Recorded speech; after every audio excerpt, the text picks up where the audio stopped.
We are on location at the Silversides Museum in Muskegon, Michigan. This production today is a collaboration between WKTV Voices and the Grand Valley State University Veterans History Project. I'm the interviewer today. I'm Dr. James Smither, director of the GVSU Veterans History Project, and we're here today with Burrill Colburn of Norton Shores, Michigan. So we can begin. To begin with, Burrill, where and when were you born? I was born in Hackley Hospital in Muskegon on August 12th, 1924, and I was the second of twins. Okay. And I have a twin brother who's still alive. We lived all our youth in Fruitport, in a little farm about 1.5 miles from 2 miles from the town of Fruitport. Okay. And that's where we went to school. Okay. Now, you're kind of growing up during the Depression in the 1930s. Yes. How did that affect your life?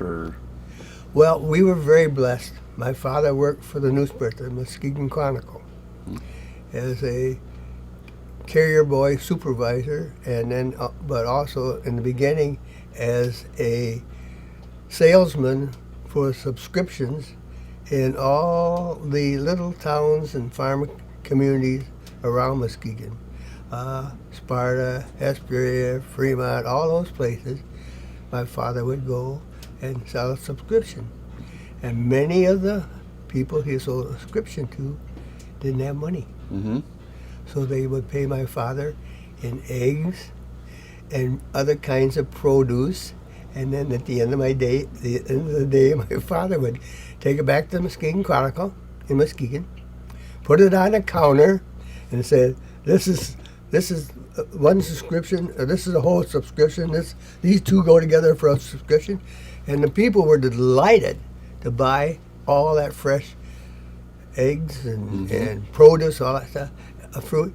And so that's how these people paid for the subscription during the Depression. Okay. But in the meantime, he had steady work. Yeah. My father worked steadily all the way through the Depression. We were very blessed. Okay. And where did you go to high school? Fruitport. Okay. And when I was in high school, Fruitport had high school, I think, from 1895 until 45, I think. Okay. And then all the students who went to the Spring Lake and Grand Haven and Muskegon Heights, wherever they wanted to go. And then Fruitport built a new high school, and I can't tell you when, but maybe 10 or 15 years later. So there was a hiatus between it. I think I graduated in 43, so it was probably about 45 they stopped for a few years. All right. Do you remember how you heard about Pearl Harbor? Yes. My twin brother and I were walking home from Sunday school. And when I say walking home, that was 1.5 miles or 2 miles from where we went to church and where we went to Sunday school. Mm-hmm. And when we were walking home, the kids came out, neighbor kids that we knew from school, said, "Hey, we just been bombed at Pearl Harbor." And so I remember very vividly, the announcement of Pearl Harbor. Okay. So did you know where Pearl Harbor was? Not really. Basically, I mean, we had an idea, but, we weren't great geographic knowledgeable, at least. But we had a good idea that it was quite a ways from here, but very part of our country. Right. Okay. Now, did the life in Muskegon at all, or the area, change at all once the war started? Oh, yes, it did. It sure did. Immediately we had, or very soon after, we had rationing. Mm-hmm. We were blessed living on a farm. Mm-hmm. My uncle lived across the street, and he had he had a cow, so we had milk. Mm-hmm. And so we had a lot of produce. We raised small fruits and all kinds of vegetables, so we didn't have that. And we raised chickens and turkeys, so we had that kind of meat. Mm-hmm. And so we were so blessed compared to so many other people. And my mother would scrimp to buy us oranges, so we had fresh fruit that kind of fruit. And unbeknownst to her, and we would take it to school and trade it for cookies and that sort of things, because Mother thought we should have a better diet than living on cakes and cookies and stuff. So we would trade, not always, but she found out later that, this lady told her, you know, our kids had never had an orange if it hadn't been for you kids trading us. All right. Now, did your father sort of get extra gas coupons because of his job, or? I can't remember that. Okay. And when I talking about my father was a polar bear from World War I. Okay. One of those group of people who were sent to Russia and left for 6 months after the war, and survived, obviously. Yeah. And so. Okay. But was he still driving around selling subscriptions at that point, or was he doing something else? When I was a little kid like that, my father was worked in Muskegon itself. Okay. In classified advertising, and he would go to all the stores around the businesses and sell. They'd buy advertising in the paper, right, and they'd pay in cash.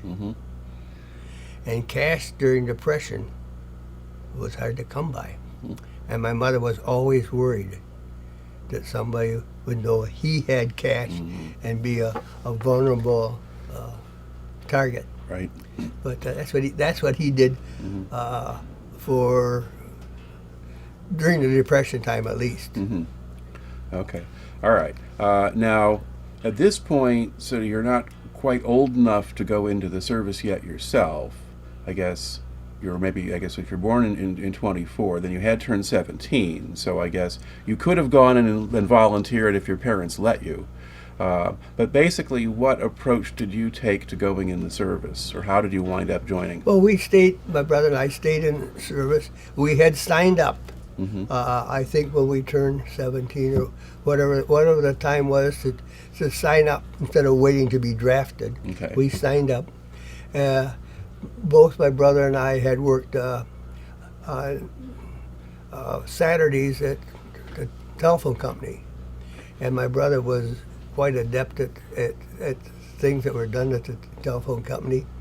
And I don't know how the military knew about it, but when he was halfway through his senior year, they took him. And he was so adept at telephony that they sent him to Chicago to teach in school there. And so he taught in school telephony, telephone work to the military in Chicago.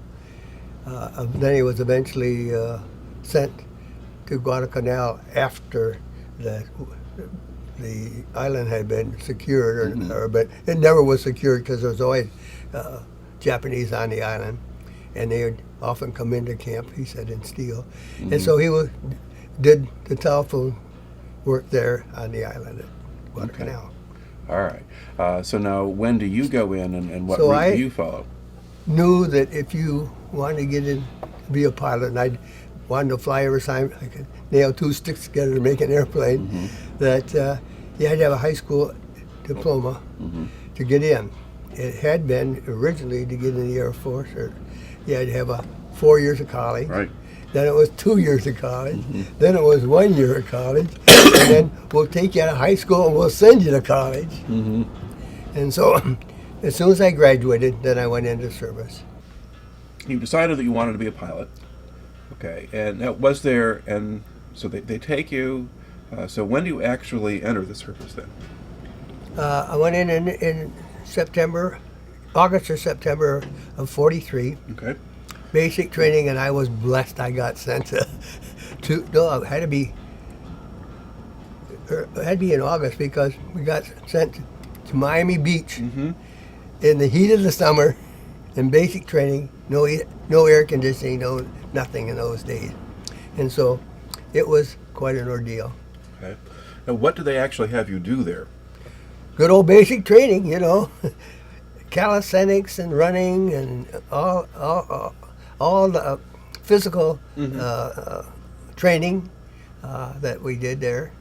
And then after we spent the heat of the summer in Miami Beach, and then they sent us to New York, Syracuse, New York.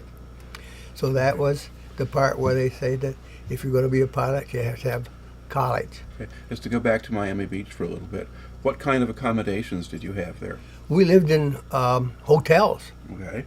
All the hotels on Miami Beach in that area were commandeered by the military. And So how many men would they put in a room? 2 of us, I think. Oh, okay. We were pretty blessed. We weren't crowded. Mm-hmm. And the only sad thing is that we had hurricane warnings there, and so we were putting up storm shutters. And the hotel that one of the hotels had a little canopy over the front of it, and the fellow was standing on there with the hurricane shutters in his hand, and the wind gust caught him and tipped him over. And that was the only casualty that I remember at Miami Beach. All right. And I'm not laughing because it was funny. I'm just thinking, what a peculiar way to die in war, blown off a balcony with a hurricane shutter in the head. Right. Yeah. Now, while you were there, did they put a lot of emphasis on following orders and discipline? You better believe it. Yes, indeed. Yes. So how did they deal with people who messed up or? Walking tours, walking, and that was basically when we really got to walking tours was when I was a cadet. That's where I got the expression walking tours. But So what does that mean? well, that meant you marched in a sense, back and forth from one point to another with a rifle on your shoulders, and then switched her over to the protocol for switching from shoulder to shoulder with a rifle and all those things, back and forth. When I got into flying school, you did it with a parachute on your back, but the parachute drops down and bounced on your butt every time you moved. And so the way you walk tours depend on what level of training you were in. Right. Okay. So you finish Miami Beach. You go to Syracuse, New York next. Okay. Now what happens there? That was our college, and we took military protocol and all the military sciences, and we took I think geography and history and a few other courses. It's been a couple of years and I can't remember everything we took. And were you getting a lot of the science, the physics, and the stuff that's relevant to flying, or was this just general education? At that point, I think it was just a general education. Okay. And this was at Syracuse University you were doing this? Yes. Okay. And how many classes were you taking at once, do you think? Or how many hours a day were you spending in class? Probably from 8 in the morning till 4 or 5 at night. Okay. Yeah. With a lunch break, of course. Mm-hmm. And then some of that time was not in class. It was spent on the parade grounds. Okay. And did you fraternize at all with the other students, or were you just all kept to yourself the whole time? Oh no, we fraternized. In fact, I guess my first real girlfriend was a student at Syracuse University, and we got to do things together, to go to a function together, and I guess I was brought up as a Protestant, and she was a Catholic, and I found out that at that time I couldn't enter. We had a beautiful, just a magnificent cathedral on Syracuse University campus that was a Catholic cathedral, and I couldn't go in. I thought, well, that's okay. All right. But I guess that was my first experience with a denomination that I wasn't familiar with. Okay. Now, how long did you spend at Syracuse? About, I don't know, 1 semester. Okay. I can't, maybe 6 months, something like that. All right. I can remember our trip to Syracuse. We were coming from Miami Beach and suntans and up to weather like this, 30 and 40 degrees with nothing, no coats, no nothing, just suntans.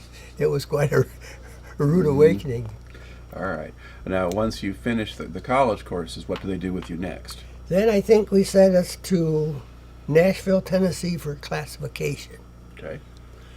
and that you put you through a number of tests, simple tests like picking out colors and identifying the colors to see if you were colorblind. Mm-hmm. And I can remember a fella saying, now, when I put these back down, the blue will be here, the red will be there, and the green will be in the middle.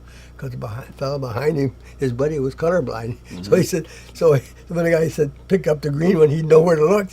So there was some hedging like that. Mm-hmm. Yeah. And then maybe it was there at classification.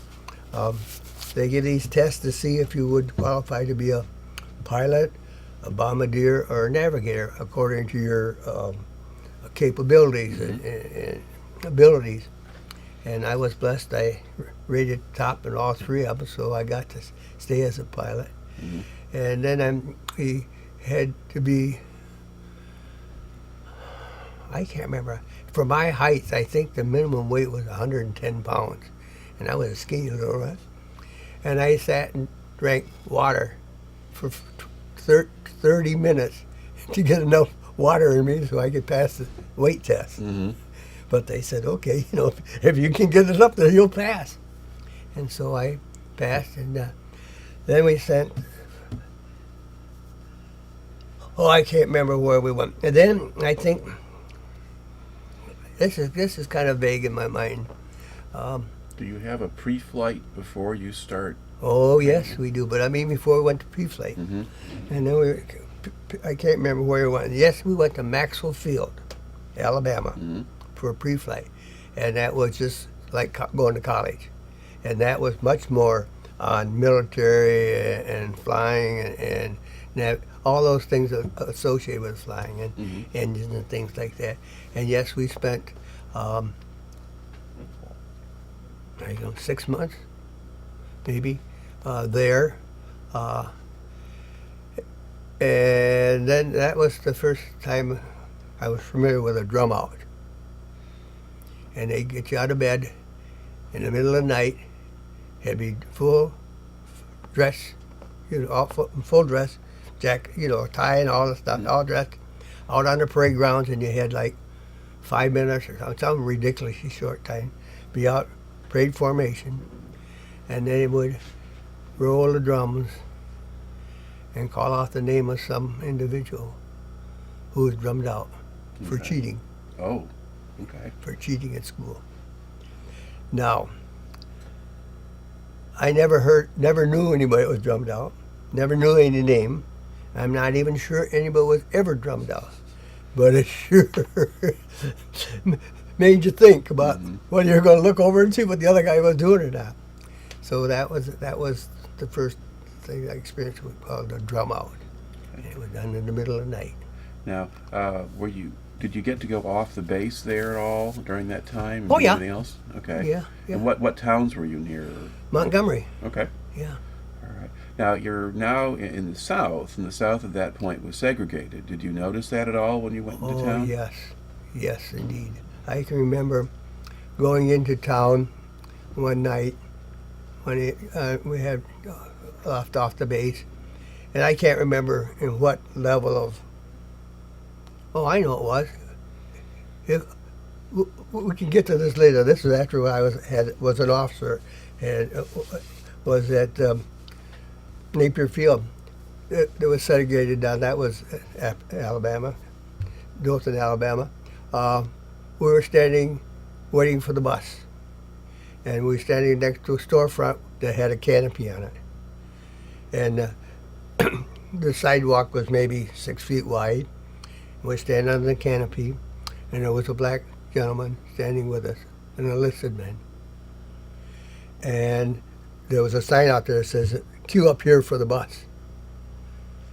And the black gentleman was standing with us. And the MP come up and he says, "Can't you read that sign?" It says, "Stand out there." And he said, "Well, the rest of the people are standing here." And the MP hit him with his baton right in the forehead and knocked him to the ground. And I went in the next day and put his name up for charges. I don't know if anything was ever done. Mm-hmm. I had no idea. But that's how some people, I had never had much contact with black people, or Negroes, however you want to, but I had no reason to think they were any different. Yeah. And particularly to be treated so brutally just because he was a different color, I thought was. That was my first real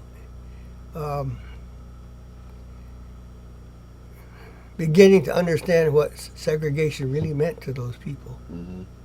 It was, but see, we're jumping way ahead, but when you ask about segregation, I say, yeah.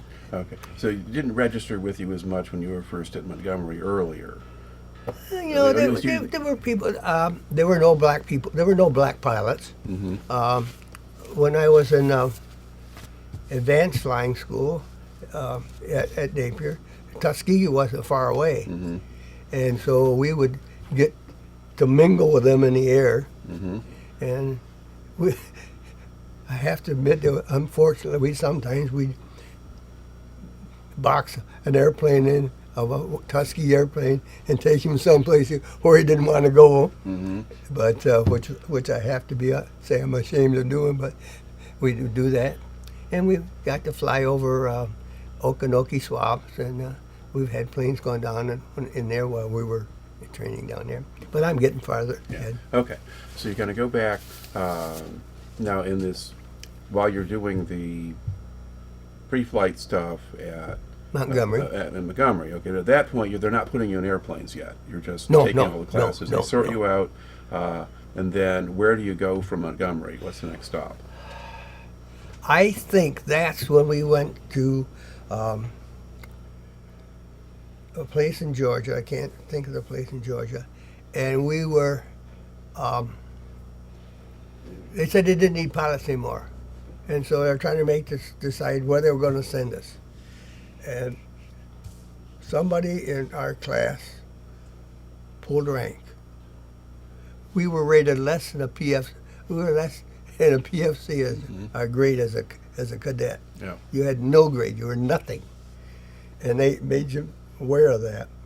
And so somebody in our class, father, was a general, and he said, "Hey, Dad, what are they doing to us?"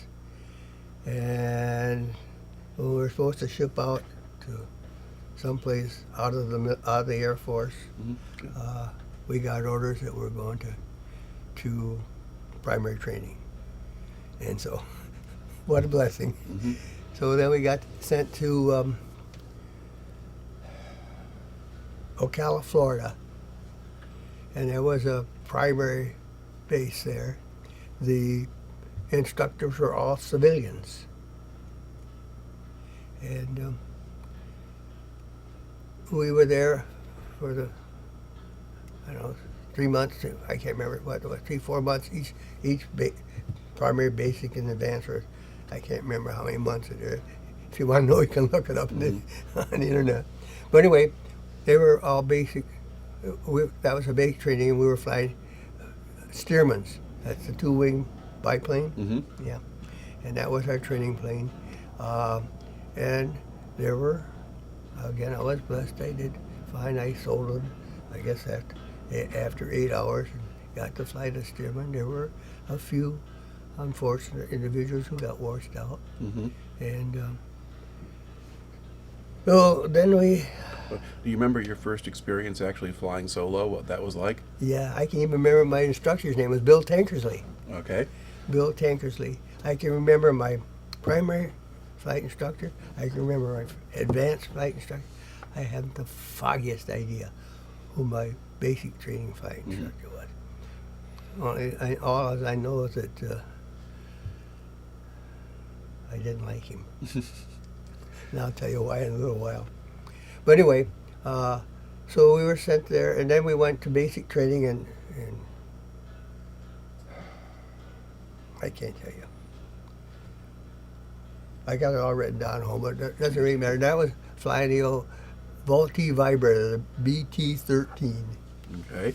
And that was the Stearman had a 250 horsepower engine. The BT-13 had a 450 horsepower engine. and that had fixed landing gear, and I don't think it had flaps, but I can't tell you. And that was our training plane there. Mm-hmm. And we spent how many months it was there as basic training. And the reason I disliked that guy is because that airplane was known for anyway, when it would I'm thinking it would tend to fall out of the sky. Okay. Stall. It'd stall, I'm sorry, the engine there's the stall. word. It would Okay. tend to stall. And I was coming in high one day doing spot landings, and so I side slipped it and put her down on the spot. And when the instructor says taxi it back to the flight line, and I got out of the plane, he's washed out. And so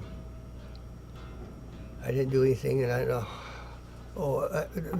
This was an instructor that I had because my regular instructor's wife was having a baby, Mm-hmm. so I got a different instructor.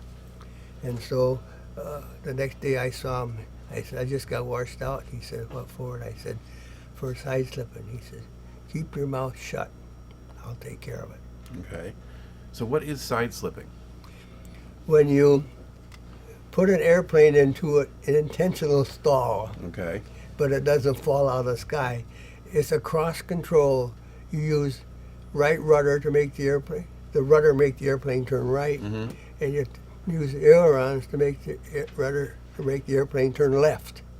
So in other words, it's trying to go to two directions in one time, Mm-hmm. and so it can't do that normally, so it tends to lose attitude quite rapidly. Okay. And so it's really a controlled stall. Mm-hmm. And so my instructor said, well, just keep your mouth shut. I'll take care of it. And so the next day he said, okay, you're back on flying status. Okay. And then later he confided with me, he says, that instructor isn't capable of doing that. He's afraid of the airplane. Oh. And he's, when a dinky little old student could do it, you ticked him off. Okay. So he said, just keep your mouth shut. Don't anything, Mm-hmm.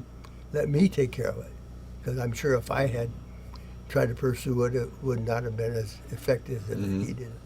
So that was my only sad spot through through the flight training. Okay. And then we went on to Napier Field, and that was the AT-6, and that had flaps and retractable landing gear and all that good stuff. Okay. Well, these are all still single-engine planes that Yep. you're in. But- And were you on track to be a fighter pilot? Was that Yes. how you were? Okay. Yep. There was after basic training, either you went to advanced single engine or advanced multi-engine. Mm-hmm. And sometimes you had a choice, and sometimes they sent you. But basically, I got what I wanted, whether it was my choice or because that's what they sent me. Right. Okay. And all right. So that's the one. That's Napier Field. Yeah. Okay. All right. And now, I don't know, how was flying the AT-6 different from flying the Multi-Vibrator or the other planes? Well, an AT-6 had 650 horsepower engine. As I say, retractable landing gears, flaps. It was a very nice. You see, that was one of the planes that after the war, people coveted to have privately because it was a nice little airplane. It was on only two planes, but it was a nice little personal airplane. And so it was a nice airplane to fly at, I can't remember, we probably could get 150 miles an hour out of it. I can't remember exactly what, but it was a faster airplane. It's the one that we flew night cross countries and did a lot of navigational things that we hadn't done. We had done a little bit that basic, but this is where they were getting you ready. From here you go to war. Mm-hmm. And so you got a lot more involved training, and we would fly a lot of formation, and we'd fly sometimes wingtip inside of another wingtip, so we would fly tight formations. Mm-hmm. And Now, when you're flying, and particularly you're flying at night and this kind of thing, did you ever have any close calls or scary situations, or was things quiet for you? well, the only scary one is that going off for night cross country, I'd taken off and got in the air and turned around and come back because I was low on gas. I hadn't fueled my airplane. Oh. And I was in trouble because I hadn't checked it. Mm-hmm. And really, they had been going down the flight line refueling airplanes, and they were rushing everybody off the ground to get off. Mm-hmm. And so it was partially my fault and partially the ground crew's fault. But anyway, that's the only, again, I could have terminated my flying career because I came back and, well, I hadn't checked it. It was my fault. Now, as you're going through these different stages, I mean, were there other trainees who had accidents or? To the best of my knowledge, we had no students that I knew of that were killed in training. Okay. But the records say that there were many students killed and many instructors killed in training. Mm-hmm. And they said it was not a gravy train to be stateside because there were many deaths that were not caused by the enemy. Okay. All right. So now, at what point do you actually get your wings, if you will, and get an actual rank? When does that happen? At graduation was March of 1945. I was 45A, class 45A. Mm-hmm. We graduated.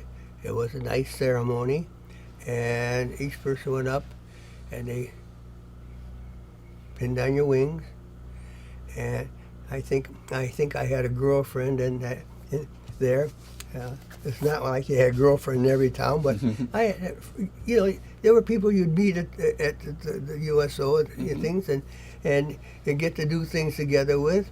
And I did things together with her with a group, and so I had a social life, and she had bought me sterling silver wings, other than the ones the government gave you. Right. So I think she got to pin my wings on, and also my bars. Mm-hmm. And at that time, I have no knowledge of why some pilots graduated as second lieutenants and some pilots graduated as flight officers. Mm-hmm. And flight officer was the highest rank of enlisted grade. Mm-hmm. And so that's kind of like a warrant officer in the Army, something like that, yeah. And I have no idea what was the difference. Mm-hmm. The only thing I can think of was something in grades or something that made that. And I really felt sorry for the guy because, they didn't get all the perks that we did. Mm-hmm. Okay. So at this point, in principle, what should have happened to you? You've got your wings, you got your rank, you're ready to be a fighter pilot. What was supposed to happen next? Then we transitioned to real fighters. Okay. And that was a P-40 at that time, was our transition airplane. Mm-hmm. And it was interesting. They had a P-40 that was in captivity. They'd taken the wheels off and put axles through into cement bunkers or blocks, and so you could start the engine up, go through all the procedures, everything to do, get ready. It wouldn't taxi. You could move the controls like you're going to taxi, and you could rev up the engine and lift the tail up like you're going to take off. All that stuff in captivity, and that was your first experience with the P-40, or your first fighter airplane. And then you got to fly the real thing, and there's no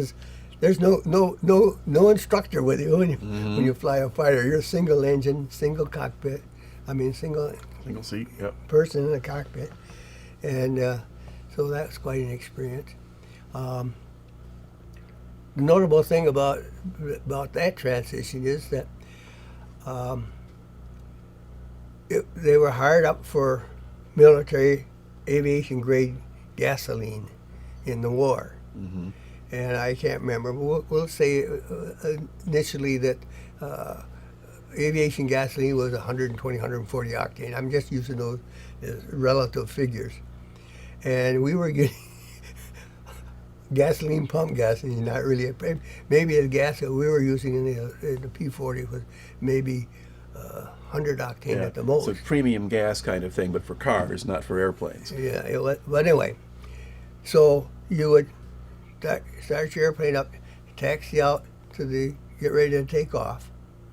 Then when the tower said it was your turn to take off, you'd turn around into the fire truck. And the fire truck would hose of water into your radiator. And a P-40, the radiator was right in front under the nose. And that's where the ones from China had the teeth, you know. Mm-hmm. And they'd hose you in there. And when your engine temperature dropped down to normal, mm-hmm. you'd signal them. They'd shut off the water and swing in and take off. So why did they have to do that? Because the engine would overheat with the cheap gas. Oh, okay.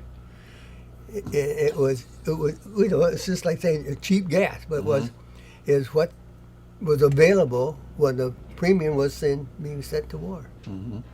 Okay. And were you doing this still at Napier Field, or had they moved you some? Okay. Yeah, that's still at Napier Field. And then this is the same place I told you that they had pilots training from 2 different countries and fighters. But anyway, one of the days I took off, and I only got 100 feet high when the engine quit. And I got to plow a couple fields for a farmer. And it was late in the afternoon, and the sun was getting kind of rosy in the sky. And so when I hit all that dirt, the dust went up. It's just like I was on fire. Mm-hmm. So I jumped out of the airplane, ran across the ring and off into the field, and found out it wasn't in fire. In a P-40, the seat was bolted to the fuel tank. So you were sitting on the fuel tank. And the only problem I had from that, the canopy came closed, because you always take off with the canopy open so that if there's a flash fire in the cockpit, you're not trapped in it. Right. And the canopy came shut, hit my head, so if I get a short haircut, I have 2 parts. But I walked away from that, and then that was soon after that. Then we were ready to go to England, and that's when I had an emergency appendectomy. Okay, so you're supposed to go to England, but you wind up in a hospital instead. Yep. Okay, so when did you get out of the hospital? This is June. No, I got out of the hospital. You know, I was only in the hospital probably a week. Okay. Yeah, and then I don't remember what I did then. It wasn't flying. And I wasn't sitting around. They don't let you sit around in the military. But I can't remember what I did then. But I just counted time until I could get back on flying status. Okay. Now, so when you do go on flying status again, was the war still going on? Oh, yes. Okay. Oh, yeah. This was May, June, July? May, June, something like that. Okay. Yeah. All right. And so you go on flying status, and now could you still be sent overseas, or what happens now? Well, yes. So they said to me, okay, you're back on flying status.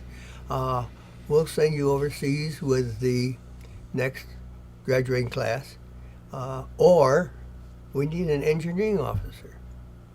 And so I said to him, well, what's an engineering officer do? And he says, fly all day. Mm-hmm. So I said, I'll take the job.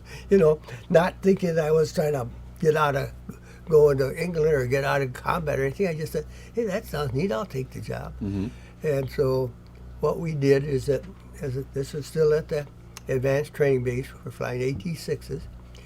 Anytime one of those airplanes had to have any mechanical work done on it, whether it was routine maintenance, whether it was a damage or whatever it was, an engineering officer had to fly it to make sure it was safe.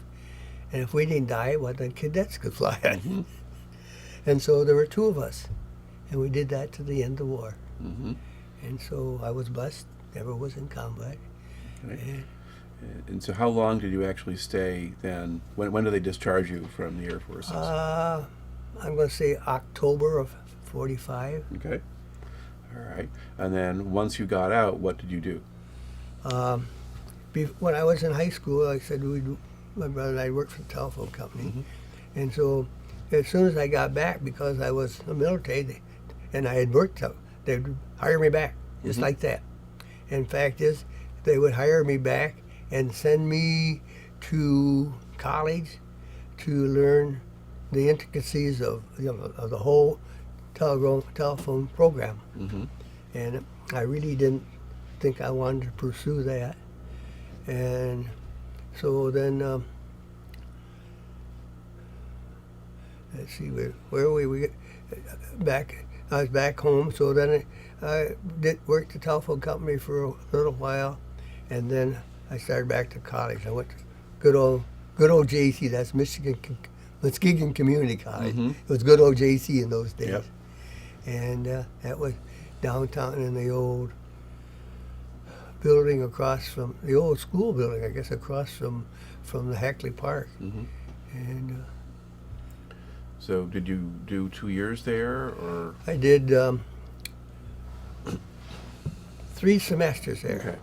And in one of those wonderful semesters is where I met my wife.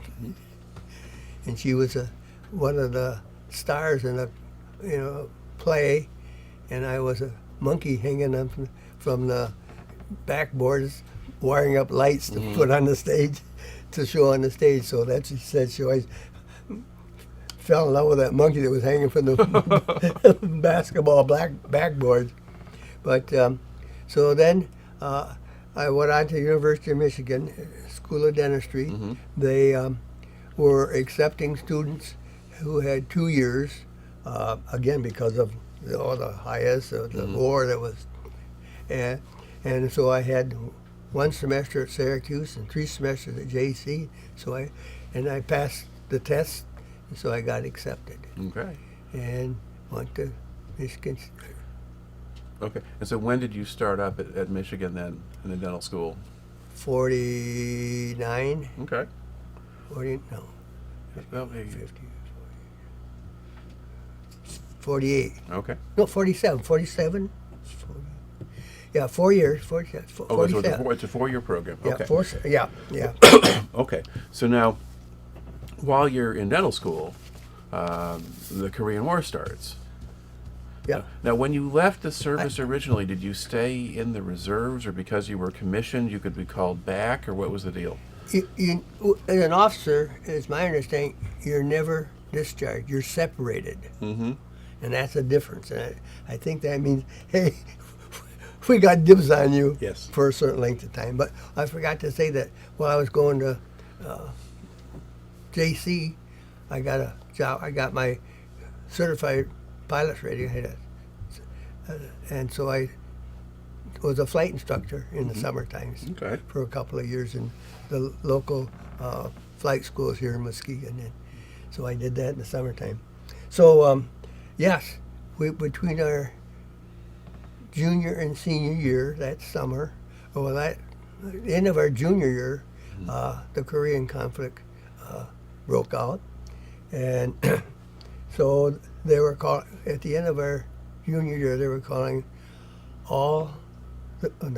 many of the people back into service.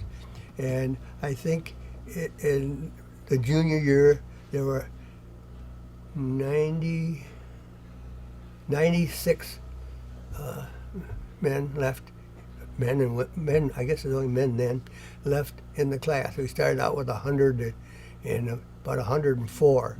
And those people over the limit of what, to put it simply, there were so many operating chairs in the clinic, and so they could only have that many potential doctors. And so the people who were more than that number said, okay, you can go and see how it goes and see who drops out, if anybody drops out. Because if you don't start out, you'll never catch up. So anyway, it was 96, and I think of those 96, only 3 were civilians. All the rest had been in the military. And so we were getting called back as whatever MOS we had, and that means military operation. Occupational specialty. Yeah, okay, thank you. But anyway, one was the tank captain. He was on his way to Japan, I think, and got orders. He had orders already. The rest of us had orders. And so the secretary of the dental school went to the military and said, if you let our students graduate another year in school, because if you take them out of school now, they're going to have to take at least 2 years to graduate. There's no way you can come back and start right out where you left off. You have to take another year to get caught up. And so they said, okay, they would agree with that. So if the minute that they made that agreement, then that summer we were all of us that were being called up were called back into service. And I was sent to Fitzsimmons Hospital in Denver, Colorado, which was a tuberculosis sanatorium, and worked there summer. Just before to back up a little bit, what was the military going to get out of this? By waiting a year, how did they benefit? They had us again. They got us. But they got you as doctors now, or as dentists. Yeah. All dentists are doctors. Right. Not all doctors are dentists. Some are veterinarians, some are physicians. Right. Okay. You know. But anyway. Yeah. So that was the agreement. If they let us stay, then we had committed ourselves to 2 years in the military as a dental officer. And but also the commitment was, we got you for that summer. Yeah. And so that summer they sent us to, I went to Colorado and worked in a hospital that was basically tuberculosis patients. And we did a lot of things there that were educational as far as we were concerned, things that, out in the field type of thing. And then there were 2 weeks between the time we got out of Fitzsimmons and started school. And so my wife's best friend and her husband got married one Saturday, and the next Saturday my wife and I got married, and the next Monday I was in school. So we had a week. So it was 2 weeks. The first weekend, Chuck and Lois got married, and then the second weekend, Mary and I got married, and the next weekend I was back in school. Okay. So you have the summer in Colorado with the tuberculosis thing, and then you're back for your last year of dental school now. Right. Okay. Yep. And then once you complete that year of dental school, now what happens to you? We have 1 week off, and then we're reassigned to wherever they're going to send us. Okay. And so we were married my last year in school, and my wife had graduated from Michigan State. It was Michigan State College then, as a teacher. And we were blessed when I was a senior year in dental school. She got to teach in one of the schools in the vicinity. And then we got called back into service. We were sent to Mosley Lake, Washington, to Larson Air Force Base. What part of Washington is that? Right in the middle of nothing. Okay. We drove out there. We finally could afford to have a car, and that was after I graduated from dental school. Before I got the car, just before we went out west. And when you enter the state of Washington, there's a big sign that says "Keep Washington Green," and we drove for 100 miles and saw nothing but desolation. There was, tumbleweeds and just arid land. And to Moses Lake, which was out in the heart of the desert, we were about 90 miles from Seattle, I think it was, something like that. So you're east of the mountains, basically? Yeah. Okay. Yeah. And we were east of the mountains, and Those days we would have 6 feet of snow on the ground. I can remember one time when we first got there that the first vehicle off the air base, and a base was probably about 2 miles from the little town of Mosley. It had one paved street, and that was the highway that went through from Spokane to Seattle, and so the snow at one day, or that one time, the first vehicle off the base was a Volkswagen, and drove on top of the snow. Over the fences and everything were covered. It should drive right cross country into town, because there was so much. The snow had frozen so hard on the top that you could do it. And the base was, when you looked it up to see where it's going, it says semi-Arctic in the wintertime, semi-arid in the summertime, 120 above to 20 below. That was the normal switch of temperatures. But it was a marvelous. We had a wonderful time there. Okay. So how were you spending your time? What? Were you just working as a dentist basically there? Or? Yes, we had 3 families that we were close, and the families that had kids that were old enough to talk called us Grandma and Grandpa. I don't think they call us Grandma, Marilyn, and Grandpa. They just call us Grandma and Grandpa, because in those days nobody called anybody by their first name. The kids that wasn't done. Yeah. And so we were too close to be called Dr. Colburn and Mrs. Colburn. And they said, well, can you be Grandma and Grandpa? We would be delighted. So we were as Grandma and Grandpa to 3 families that we kept in touch with all these years. Well, right now we're the only one. All the rest, we have one wife that's left. All the rest of them are, and it turned out that all those 3 families that we were so close to were all physicians, 2 obstetricians and general practitioner. And so we stayed close to those, and we're Grandma and Grandpa to those kids. You know, all our lives. What we had a family out there, and that's it. Nobody had. I mean, we're so far away from home. That was your family. Sure. And we were blessed. We were very blessed. Okay. What was going on at the base? What was the function of it? Well, we had 3 or 4 functions. We were Air Defense Command. We were Troop Carrier Command. When I speak about Troop Carrier Command, that's the big tragedy we had. C-130 is a pretty big airplane, and with a crew, and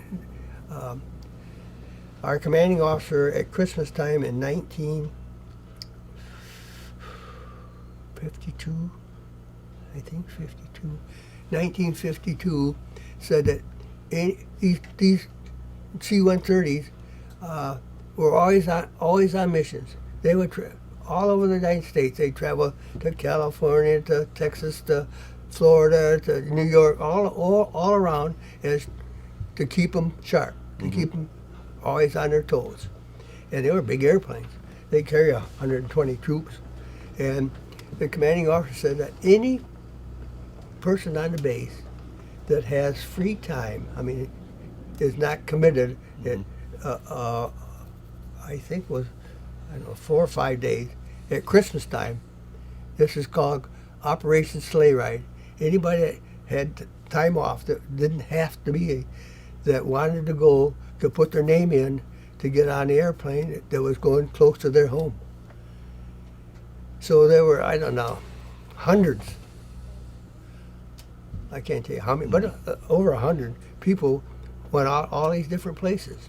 And one of the airplanes that took off was, I think, 100 and a little over 100 people on, crashed on takeoff and burned. And we got those people at the hospital. And all of us, all the doctors, no matter what your specialty was, or treating those wounded. Mm-hmm. And I think they brought in about 21 that were alive, and about 6 of them eventually survived Mm-hmm. of that accident.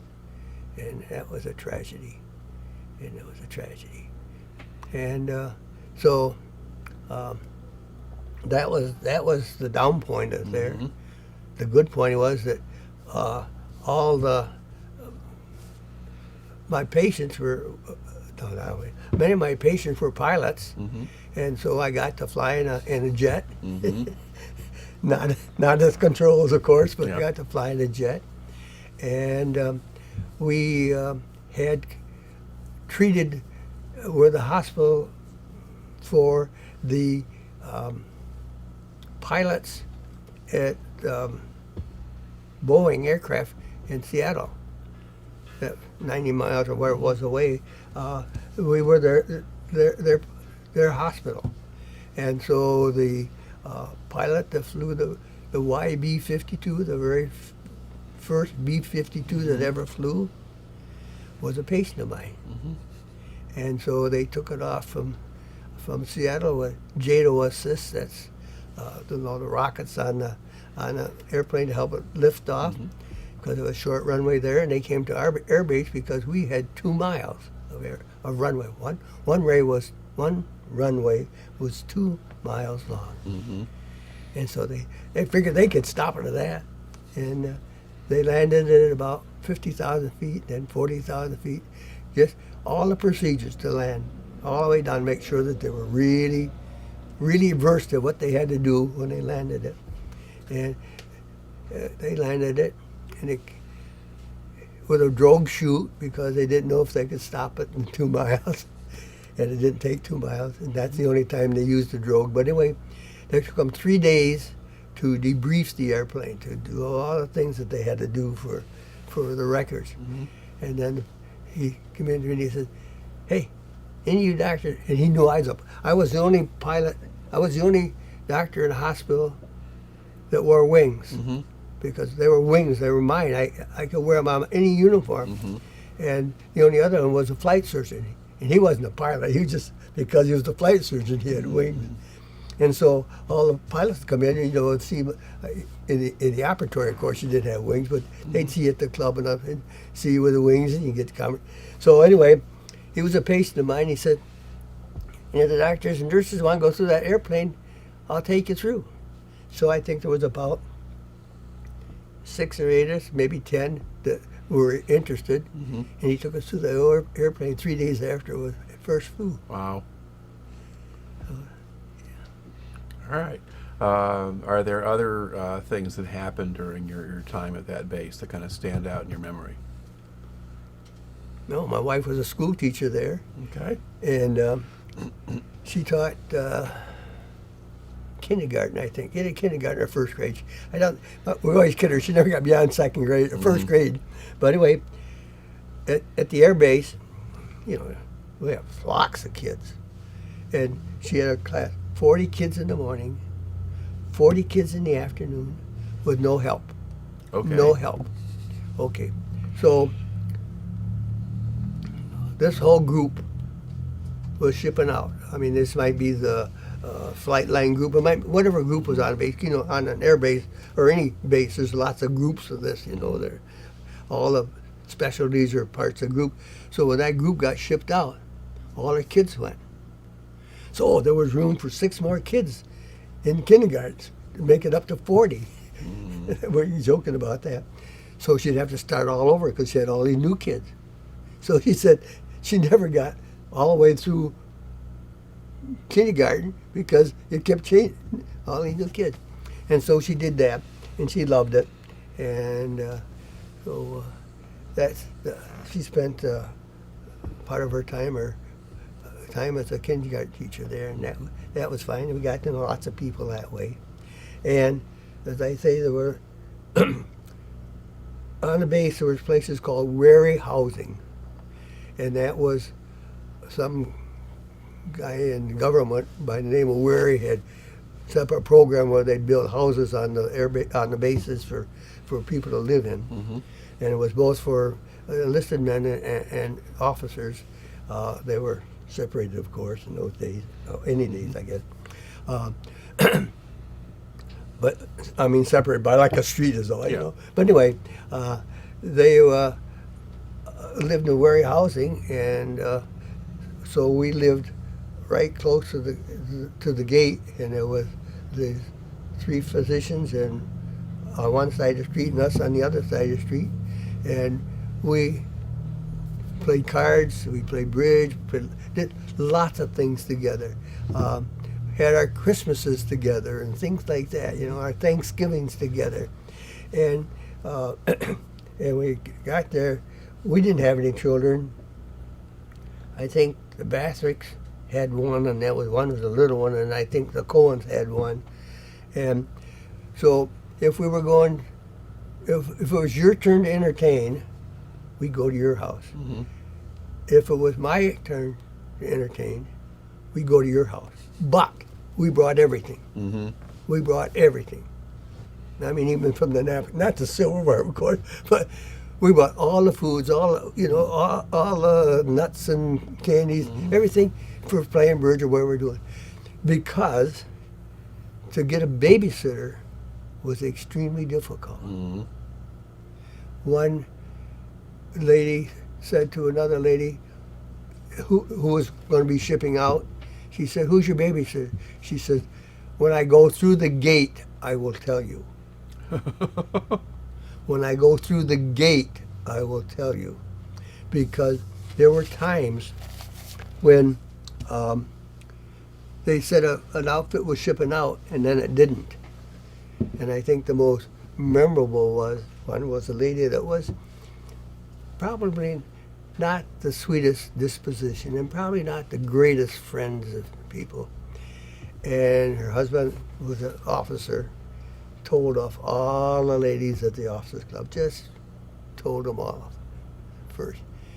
They canceled these orders and she had to stay on base. And I don't know how many days she was so sick she was in the hospital because she told everybody off and then she was telling her to stay and live with them. Mm-hmm. But that's the kind of things that happened there. That's the funny thing. But it was, for being in service, it was a very, very pleasant time. Okay. Now, did the Air Force make any effort to encourage you to stay on? Or yes, they did. Yes, they did. They promised to send me to school to a specialty. Mm-hmm. But all our family was in Muskegon area, mm-hmm. North Muskegon, Fruitport area, all this area. And we were about to have a youngster, our first child. Mm-hmm. And my wife was not enthusiastic about staying in the military because you never knew who you're going to be and what you're going to do. Right. And so I decided against it. We've had lots of good friends who stayed in, who got to travel the world, or their kids got to travel the world and learn several languages and things like that. There was great benefits. There were also great drawbacks. Mm-hmm. And so we decided that we wouldn't do it, but I was offered that, yes. Increase in rank and going to school. All right. So when you get out this time, do you go back to Muskegon, or you practice somewhere else, or what happens? I come back to Muskegon, and my wife had worked when she was in high school at the credit bureau, and so when she came back, they offered her a job, but she couldn't, of course, because mm-hmm. When we first got back, we were about to have a mm-hmm. new baby, and so contacted him, and I said, "Well, is there any places where there's offices available, or what do you know?" And so in downtown Muskegon, there used to be a decorating company called Panyards, and they had a building that had empty upstairs, and so they decided to put offices in that. And so my wife's father, who was a builder, built me an office up there. That was the first office upstairs. So I was on the corner of Houston and 3rd in Muskegon. It's got lots of different names since I was there.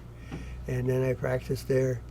And in 1969, a group of physicians and dentists built Norton Medical Center. Mm-hmm.